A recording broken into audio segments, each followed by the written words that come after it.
بسم الله الرحمن الرحيم قل أعوذ برب الفلق من شر ما خلق ومن شر غاسق إذا وقب ومن شر النفاثات في العقد ومن شر حاسد إذا حسد.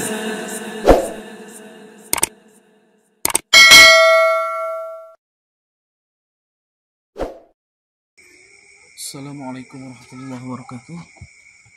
Alhamdulillahi rabbil alamin.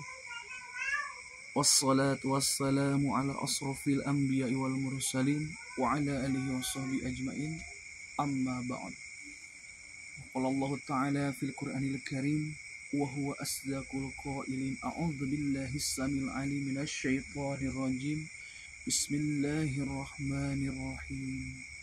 وعباد الرحمن الذين يمشون إلى الأرض هونا وإذا خطبهم الجاهلون قالوا سلاما. Al-ayah sadaqallah.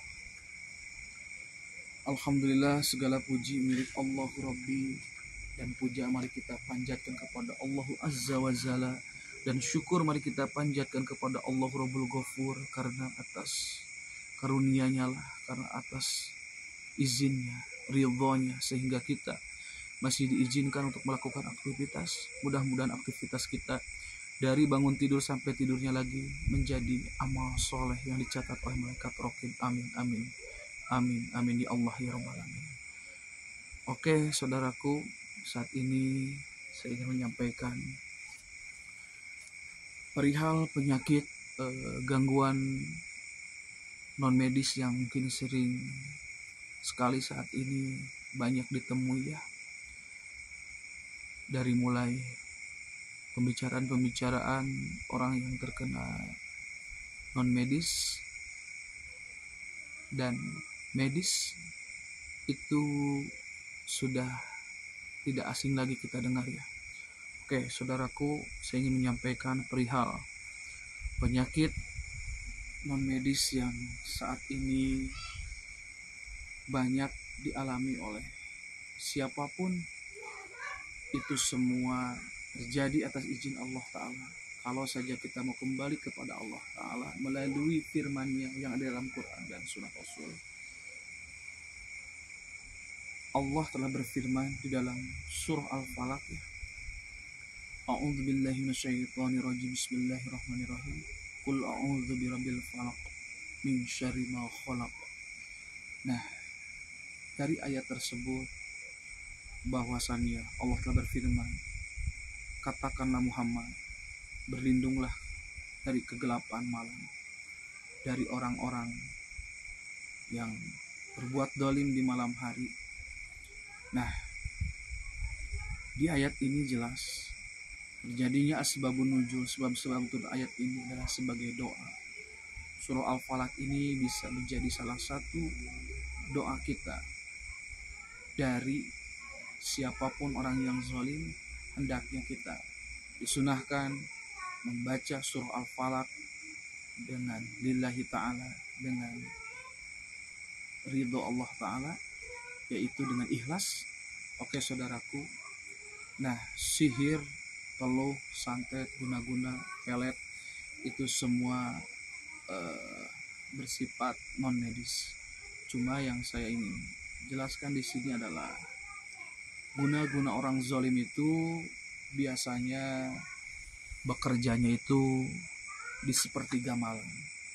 Nah, di sepertiga malam inilah kita harus senantiasa menyempatkan ibadah tahajud, qiyamul lail, baca Al-Quran, beristighfar, memperbanyak mohon ampunan, bersyukur, dan amal-amal zikrullah yang lainnya yang bisa kita kerjakan di malam hari, untuk sebagai jalan bahwa kita mengingat Allah bukan hanya sekedar pagi, siang, tetapi di sepertiga malam inilah kita harus mendekatkan kepada Allah dengan memperbanyak mohon ampunan, memperbanyak istighfar, memperbanyak bersyukur, agar menambah dari sisi keimanan kita, agar menambah dari sisi ketakwaan kita.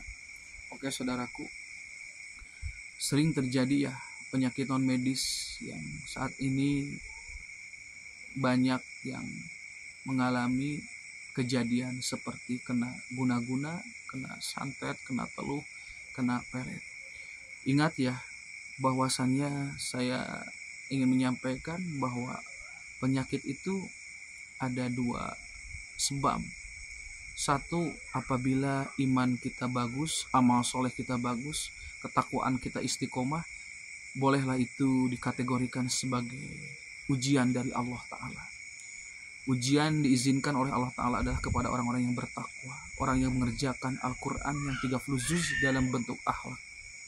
Namun apabila kita banyak melanggar firman-firman Allah Ta'ala yang ada dalam Al-Quran dan sunnah Rasulullah Muhammad SAW, mari kita jadikan ayat ini sebagai muhasabah.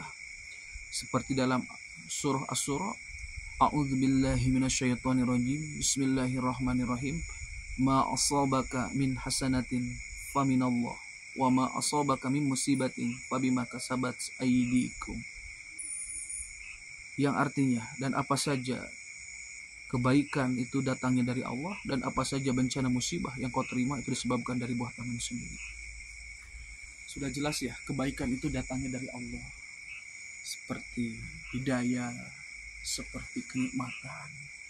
Tetapi musibah yang Allah izinkan itu karena akibat dari dosa kita yang melampaui batas, yang tercatat rapih oleh malaikat atid. Ketika melampaui batas itu, turunlah peringatan la'allahum yarji'un, agar kita kembali kepada jalan Allah Ta'ala, kembali dengan bertaubat, kembali dengan memperbaiki diri, untuk meningkatkan dari sisi iman kita dan ketakwaan kita di hadapan Allah Ta'ala. Sering yang terjadi sekarang seperti orang yang kena guna-guna, orang yang kena teluh, orang yang kena santet, orang yang terkena pelet. Itu semua diizinkan oleh Allah Ta'ala karena atas dasar pantasnya menerima sebuah peringatan dari Allah Ta'ala. Jadi kita jangan menyalahkan siapapun ketika kita kena santet, kena teluh, kena pelet, kena guna-guna. Melainkan kita harus muhasabah, introspeksi diri. Karena biasanya orang yang terkena gangguan sihir, teluh, santet, guna-guna, ketika bukan dari nilai ketakwaannya, tetapi dari karena kehilapan sehingga peringatan dari Allah turun, itulah bisa terjadi kepada siapapun karena dasarnya adalah ketika iman kita sedang turun, wayankus. Nah, iman itu kan wayajidu wayankus ya. Iman itu bisa bertambah, bisa berkurang. Wayajidu wayankus ya. Nah, ketika kita jengkel, emosi, marah, khususnya kalau kita di keluarga punya istri, punya anak, punya keluarga yang mungkin di waktu menjengkelkan, disitulah sihir, teluh, santet, pelet, guna-guna itu ketika iman turun, ketika amarah kita berapi-api karena setan yang mengkompori, memanasi di dada kita sehingga kita agar amarah. Nah, disitulah kesempatan mereka masuk ke tubuh kita atas izin Allah Ta'ala. Nah, biasanya orang yang terkena musibah seperti ini dulunya juga sering bermain-main dalam kemusyrikan. Semisal sering datang ke dukun untuk meminta keselamatan, untuk gampang rezeki, untuk penglarisan, untuk daya tarik, untuk kekuatan. Nah, apabila punya pegangan selain Al-Quran, selain Allah Ta'ala, disitulah biasanya menjadi celah masuknya sihir, guna-guna, teluh ataupun santet, ataupun terkena penglaris orang yang sedang berdagang sehingga imbas kepada dagang itu menjadi sepi, itu akibat dulunya sering bermain-main dengan kemusyrikan.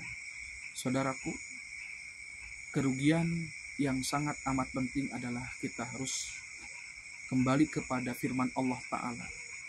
A'udzubillahi minasyaitonirrajim. Bismillahirrahmanirrahim. Inna syirka la zulmun azim.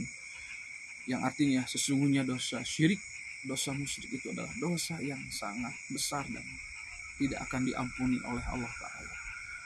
Oleh karena itu saya menyampaikan, hati-hati, jangan sampai kita tergelincir kepada kemusyrikan, karena itu dosanya sangat besar dan tidak akan diampuni oleh Allah Ta'ala.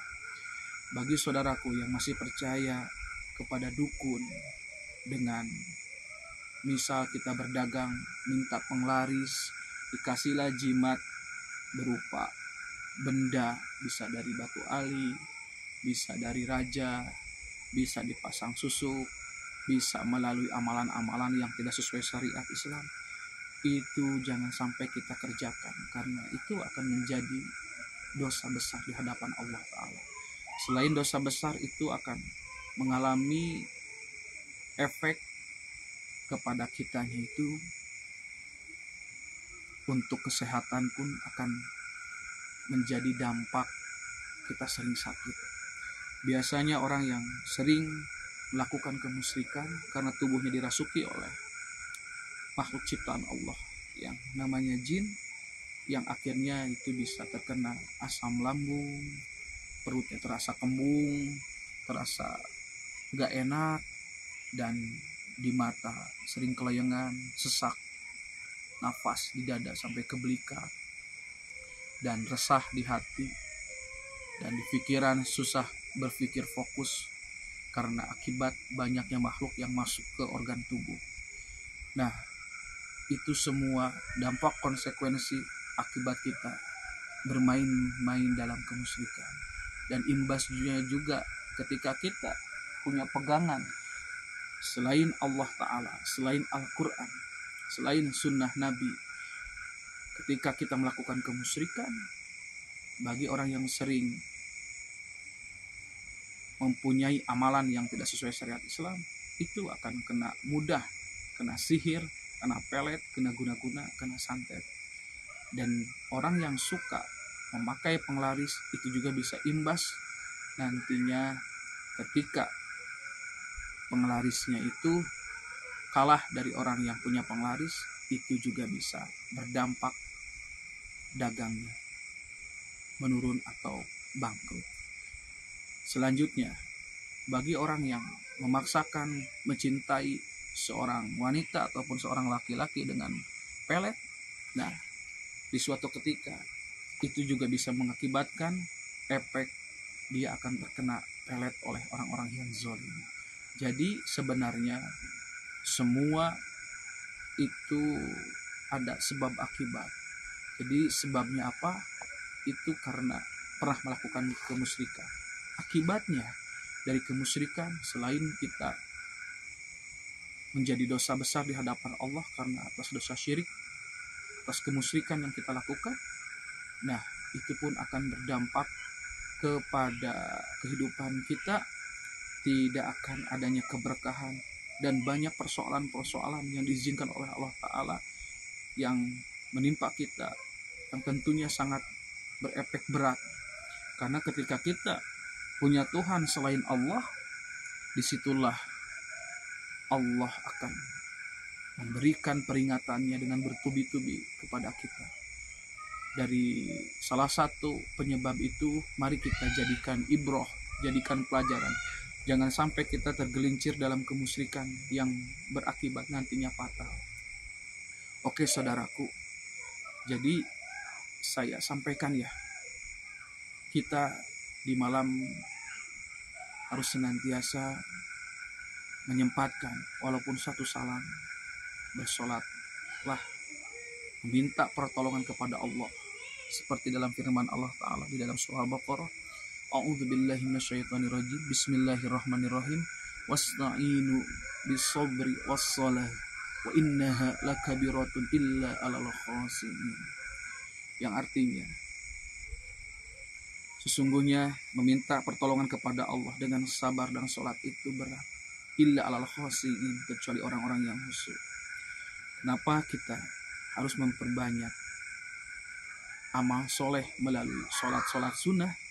Karena innal hasanati yudhibuna min sayyi'ah. Sesungguhnya amal baik itu dapat menghapus amal keburukan. Karena apabila kita banyak melakukan kehilapan, salah dan dosa, tentunya agar dosa kita terhapuskan, agar terkikis, dan agar yang munculnya amal soleh kita, nah makanya kita perbanyak ibadah. Ibadah itu banyak ya. Ada ibadah mahdoh, ada goer mahdoh, ada hablum minanas, ada hablum minallah, ada secara vertikal dan ada secara horizontal.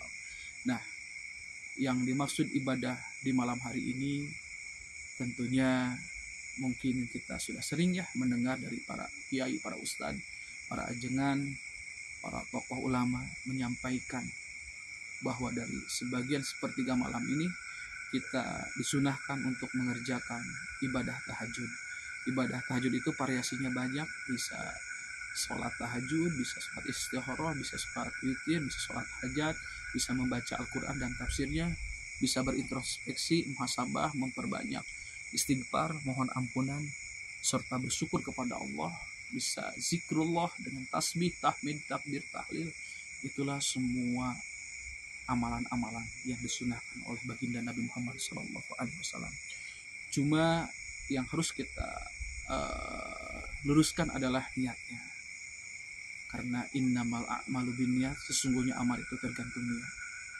Oke saudaraku yang dirahmati Allah Ta'ala, dalam video ini saya mengedukasi, mengajak untuk berpikir cerdas. Jangan sampai kita tergelincir dalam dosa syirik, dalam kemusyrikan yang tentunya itu akan berakibat fatal kepada kita, karena itu sangat bertentangan dengan tauhid ya. Jadi untuk yang saat ini terkena sihir, pelet, guna-guna ataupun teluh, kalau bukan dari sisi iman yang baik, ayo kita jadikan sebagai muhasabah, kita jadikan sebagai introspeksi diri. Apakah kita ke belakangnya sering menyakiti saudara-saudara kita, kalau di keluarga, kepada orang tua, kepada kakak, kepada adik, kepada tetangga, atau di suatu pekerjaan. Jadi pemicunya itu bisa saja karena kejengkelan kita, amarah kita, ambisi kita, halusinasi. Nah itu bisa mengakibatkan kita terkena gangguan sihir, guna-guna ataupun teluh dan santet yang tentunya itu tidak akan terdeteksi oleh medis dengan alat ronsen, USG, sinar, itu tidak akan terdeteksi. Mungkin yang terdeteksi itu adalah atas izin Allah Ta'ala. Karena banyak ya kejadian yang mungkin saya pribadi juga ketika menangani satu pasien, ketika saya sedang mendoakan pasien tersebut, itu ada yang keluar paku. Dan paku yang keluarnya pun itu pakunya sudah berkarat. Saya tidak paham dan saya tidak mengerti. Cuma yang diizinkan oleh Allah Ta'ala, ketika saya melihat itu, disitulah saya berpikir, ternyata ada juga ya sihir yang sampai berwujud bendanya itu seperti paku yang sudah berkarat. Makanya saya mengajak kepada saudaraku yang saat ini belum percaya adanya guna-guna, adanya sihir, adanya teluh, adanya santet. Jangan sampai kita meremehkan dan akhirnya kita diizinkan oleh Allah Ta'ala malah terkena gangguan tersebut. Dari itu mari kita jaga amal soleh kita, mari kita jaga ibadah kita, mari kita jaga akhlak kita, keimanan kita. Semoga kita diselamatkan oleh Allah Ta'ala dari gangguan-gangguan yang tidak kita inginkan. Oke saudaraku, saya ingin menyampaikan perihal amalan untuk orang yang kena teluh, santet ataupun guna-guna. doanya itu ya wa idza khatabahumul jahiluna qalu salam. Dan Rasulullah itu pernah mengalami ketika dizalimi, disakiti, dicaci, dimaki, dia mendoakan dengan penuh keselamatan. Artinya kalau ada orang yang zalim, kita doakan, ya Allah, jikalau ada orang yang berbuat zalim kepadaku melalui sihir, teluh, santet, pelet, guna-guna, aku mohon ya Allah bukakan hidayah agar orang tersebut diampuni dosa-dosanya di dunia dan di akhirat, ya Allah, amin. Dan jika ada sihir, teluh, santet, guna-guna yang masuk ke dalam tubuhku karena kesalahan dan dosa-dosaku, aku mohon ya Allah agar kau lepaskan sihir, teluh, santet yang ada di tubuhku dari ujung kepala sampai ujung kakiku, amin, amin, amin ya Allah ya rabbal alamin. Lalu kita bertasbih, subhanallah walhamdulillah wala ilaha illallah wallahu akbar wala haula wala quwata illa billahil aliyil azim.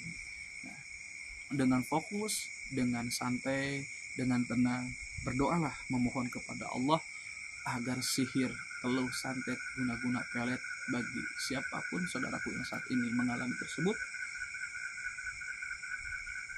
berdoalah, karena berdoa itu adalah senjata orang mukmin. Bahkan doa itu diwajibkan oleh Allah Ta'ala, ud'uni astajib lakum wa yastajibul ladzina amanu wa amilus sholihat. Kata Allah, berdoalah kepadaku, disuruhnya langsung, dan aku akan mengabulkan apabila iman dan amal solehmu cukup tinggi. Jadi iman amal soleh inilah yang insya Allah akan mengetuk rahmat Allah, yang akan mengetuk ridho Allah, sehingga dengan iman dan amal soleh, mudah-mudahan bagi siapapun yang terkena gangguan sihir, teluh, santet, guna-guna, semoga dengan izin Allah, dengan keselamatan dari Allah Ta'ala, dengan ridho Allah Ta'ala, akhirnya bisa tersembuhkan. Nah, amalan-amalan yang harus dikerjakan, yang pertama, kita harus bisa menguasai nafsu kita. Apabila kita diizinkan oleh Allah Ta'ala punya otak, punya pemikiran yang senantiasa, mungkin kalau ketika kita di kepala ini bawaannya suuzon, husnuzon lah. Nah, dengan kita husnuzon itu bagian juga berakhlak, dan bagian juga itu berzikir dengan kepala, dengan berpikir yang positif. Nah, dengan seperti itu pun, itu salah satu juga akan menetralkan makhluk dari Allah Ta'ala yang nempel di bagian kepala, khususnya di motorik otak ataupun di otak. Karena ketika berpikir husnuzon, lalu berdoanya bagus, berdoanya baik, positif, insya Allah makhluk yang ada di kepala itu akan netral. Lalu kalau hati kita memang ada yang mengkompori, memanasi, sehingga kita jengkel, amarah, penuh emosional, nah banyaklah istighfar, mohon ampunan, dan memperbanyak berzikir, istighfar, tasbih, tahmid, takbir, tahlil, sehingga ketika kita zikrullah, mengingat Allah dengan istiqomah, mudah-mudahan makhluk yang ada di tubuh itu, baik dari sihir, teluh, santet, guna-guna ataupun ilmu turunan, itu insya Allah akan lepas.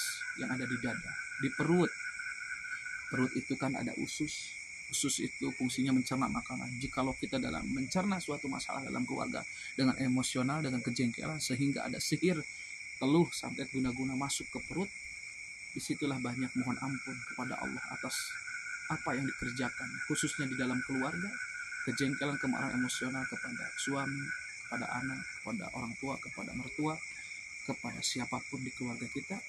Lalu mintalah kesembuhan kepada Allah Ta'ala. Nah, dengan berdoa, munajat, memohon ampunan, memohon agar dinetralkan dari makhluk-makhluk yang tak manfaat di perut, dengan penuh keyakinan insya Allah itu akan keluar. Jadi kuncinya adalah ketika kita berdoa harus tepat, sesuai apa yang kita panjatkan kepada Allah Ta'ala, dan kita pun harus mengukur iman dan amal soleh kita. Karena dengan mengukur iman dan amal soleh kita, itu bagian kita berintrospeksi sejauh mana amal soleh kita. Karena kalau kita minta yang tinggi-tinggi kepada Allah, karena itu tidak akan diijabah. Tapi kalau kita nauin diri dengan diampuni dosa aja oleh Allah Ta'ala aja sudah bersyukur ya, apalagi yang lainnya. Nah, dari situlah kita harus merendahkan diri kita kepada Allah Ta'ala. Karena yang maha tinggi itu Allah, karena yang maha gagah itu Allah, karena yang maha kaya itu Allah. Jadi semoga kita diistiqomahkan, dikuatkan iman kita yang Allah titipkan di dalam hati kita, sehingga kita bisa mengerjakan ibadah, sehingga kita bisa mengerjakan amal-amal soleh yang lainnya. Oke saudaraku, penting ya dalam sepertiga malam menjaga ibadah kita dengan qiyamul lail, dengan banyak muhasabah, introspeksi diri, dan memperbanyak tasbih, tahmid, takbir, tahlil semata-mata karena Allah Ta'ala. Itulah yang menjadi salah satu amalan yang insya Allah nantinya akan diridhoi oleh Allah Ta'ala. Dan mudah-mudahan untuk saudaraku yang saat ini banyak keluhan, ini bisa menjadi support, bisa menjadi motivasi, bisa menjadi pengingat, karena kita sama saudara seiman seakidah diwajibkan untuk saling menasehati, saling mengingatkan di jalan Allah Ta'ala. Oke saudaraku, saya sendiri mengingatkan diri pribadi saya agar senantiasa bisa istiqomah di jalan Allah Ta'ala, memiliki kepribadian yang tentunya apa yang ada dalam Al-Quran. Semoga kita diberikan kelancaran, kemudahan, sehingga Al-Quran yang 30 juz itu bisa kita aplikasikan dalam bentuk akhlak. Amin, amin ya Allah ya Rabbal Alamin. Untuk saudaraku yang belum sembuh dari penyakit, apapun penyakitnya, baik medis ataupun non medis ya, baik sakit migrain ataupun penyakit istilahnya kanker otak, vertigo, jikalau ada penyakit di mata, kena glaukoma, minus, plus, jikalau di telinga ada gangguan, kurang bisa mendengar selaput gendang kita, ataupun yang tuli, ataupun yang sulit berbicara, anaknya belum lancar dalam berbicara ya, ataupun ada yang bermasalah di jantung, jantung bocor, jantung di balon, jantung koroner, atau yang terkena paru-paru basah, ataupun yang terkena saraf kejepit, ataupun yang terkena stroke, atau yang kena sirusis, ataupun yang terkena asam lambung, mah, tumor, dan yang lain-lainnya. Nah, semua itu sebenarnya bisa kita raih kesembuhan itu dengan kembali ke jalan Allah Ta'ala, dengan kita bertobat, yaitu dengan taubatan nasuha. Taubatan nasuha inilah yang sebenarnya menjadi salah satu jalan kesembuhan. Bonusnya itu dari Allah Ta'ala, yaitu kesembuhan, yaitu adalah kita benar-benar tobat yang sebenarnya. Karena sebenarnya sakit itu buah dari tangan kita ya, buah dari perilaku kita. Sebagaimana firman Allah Ta'ala yang tadi saya sampaikan, wa ma asobaka min hasanatin faminallah wa ma asobakum min musibatin fabima kasabat aidikum. Jadi segala sesuatu yang baik itu datangnya dari Allah, dan segala bencana musibah yang menimpamu itu disebabkan dari buah tanganmu sendiri, artinya dari dosa-dosa kita. Oke saudaraku, mari kita berevaluasi diri, mari kita introspeksi diri, mari kita meningkatkan iman dan ketakwaan kita semata-mata karena Allah Ta'ala. Mudah-mudahan dengan kita kembali ke jalan Allah Ta'ala, menghindari perbuatan kemusyrikan, menjauhi dari adat istiadat tentang animisme, dinamisme, kepercayaan kepada leluhur, kepada benda-benda yang dianggap punya kekuatan. Mari kita tuntaskan, mari kita putus, jangan sampai itu mengalir dan menjadi dosa jariah kepada keturunan kita. Mari kita kembali, saatnya untuk bertobat, karena dengan jalan tobatlah nantinya insya Allah kita akan termasuk orang-orang yang beruntung. Saudaraku yang dirahmati Allah Ta'ala, mudah-mudahan yang saat ini sakit melihat video saya bisa lebih semangat dan bisa meningkatkan iman ketakwaan kepada Allah Ta'ala. Amin amin ya Allah ya rabbal alamin. Billahi fisabil haq. Wassalamualaikum warahmatullahi wabarakatuh.